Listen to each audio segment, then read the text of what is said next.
物公民咧本身就係一個比較新嘅組織嚟嘅，就係去年先至成立嘅。咁我哋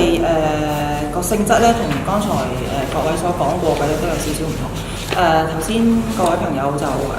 會集中喺某一啲物種啦，例如係海豚啦，或者野豬啦，或者折耳貓啦，或者牛啦咁樣。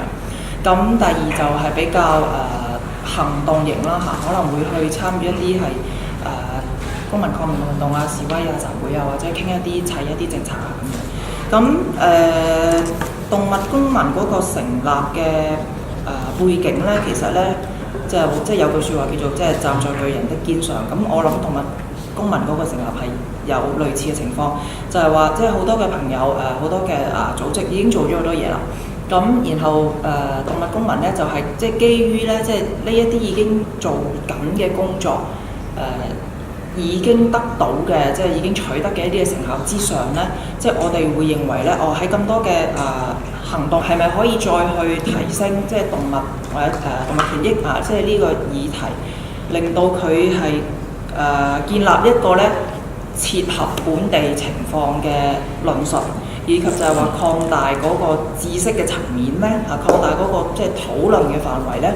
因為咧而家我哋口中所講嘅動物權益咧。各種嘅理論咧，其實佢係一個西方嘅產物嚟嘅。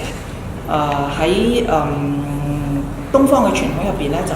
冇呢一樣嘢嘅。但係動物嘅處境咧，佢喺唔同嘅地方咧，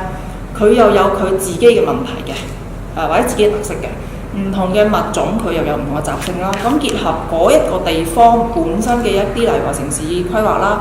空間嘅使用啦，或者嗰度嘅人嘅一啲生活習慣啦。佢會出現各種唔同嘅問題，咁所以動物公民會希望咧借助一啲西方嘅理論嚟到建立一套真係屬於香港人嘅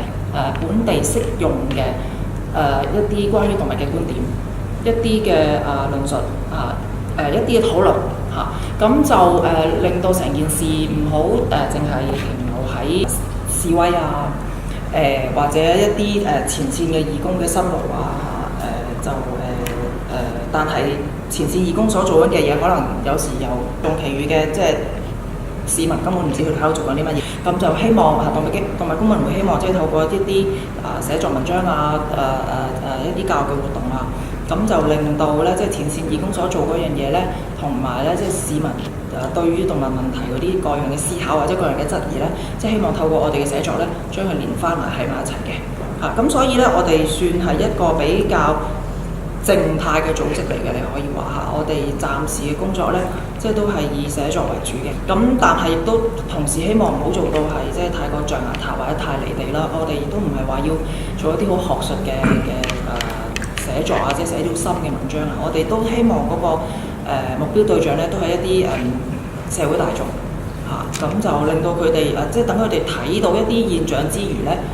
透過文字咧去鞏固或者咧去詮釋佢所睇到嗰啲嘢從而咧係改變咧佢個社會咧對動物咧一啲咧好固定嘅成見我會覺得動物嘅議題咧喺香港嚟講咧，佢係都仲係蝕底嘅，即係例如話我喺某啲媒體或者刊物嘅專欄或者文章我寫好晒啦，咁但係突然間爆一單好突發嘅事情係一啲或者一啲政治嘅事件、政治嘅風波咁嗰啲我寫文章就會可能下個禮拜先輪到你出啦，支持佢咁，經常都會遇到呢啲情況。咁呢個都係第一係反映住即係動物嘅議題，始終即係現階段嚟講都係次等一啲啦。咁第二就係我哋要做嘅嘢，其實正正就係唔希望呢種情況再出現啦令到社會會覺得其實動物嘅議題並不係比其他人類嘅議題係低等嘅。挫折亦都係有嘅，即係例如話我自己嚟講，我暫時會覺得傳統媒體咧俾我哋嘅空間就唔算好多嘅，咁可能現階段咧都係以網媒為主，咁或者個社交網站啦，咁嗰個好處就係發布自由啦，佢個即時嘅反應比較快啦，但係個唔好處就係可能睇嘅人係比較局限啦，咁變咗你去說服嘅即係你想去說服嘅嗰批人，未必喺個網絡度咧你係接觸過嘅。咁所以我嚟緊咧，即係都會覺得點樣喺兼顧即係呢個網絡世界之餘咧，亦都喺一個即係實質嘅社區嗰度咧，係會有多啲同市民嘅接觸，或者即係喺個社區度做一啲咧面對面嘅溝通嘅工作。我覺得呢個係重要嘅。人去關心一樣嘢，就梗係從自己比較熟悉嗰樣嘢多即係開始咁。我覺得呢個係一個正常嘅起步。我哋唔能夠永遠停留喺起步嘅位置嗰度，我哋係要向前行。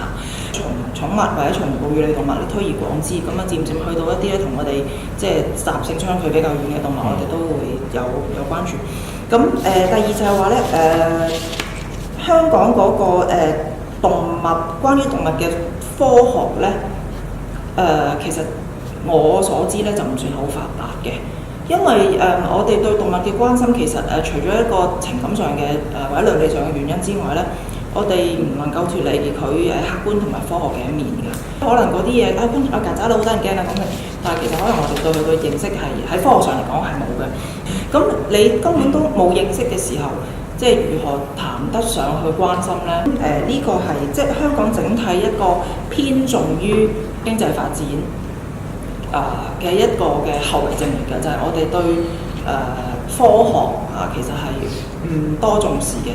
咁如果你話長遠嘅策略嚟講呢，我會正如我頭先所講，社區嘅活動，一啲落地嘅活動，好簡單，可以話嚟話社區嘅動物食物銀行，社區如何去推廣素食，如何去團購一啲冇動物測試嘅產品，或者集體去試用諸如此類嚇，或者頭先所舉到嘅一啲例子，社區動物地圖等等，即係呢一個唔單止係動物權益嘅議題，而係去拉闊到就係話，我哋對於空間使用權嘅認識，我哋對於嗰個社區話語權，我哋點樣去理解，點樣去突破嗰個傳統嘅框架嚇。我會覺得動物公民喺嗰個論述上，起碼係探到嘅呢樣嘢。咁至於其他嘅行動嘅團體，其實我哋都會係互相支援嘅。儘管我哋未必會主動去策動一啲嘅行動，但係其他嘅即係行動型嘅團體，佢哋需要一啲嚟話聲援嘅時候，需要一啲組織去聯署或者去支援嘅時候，動物公民係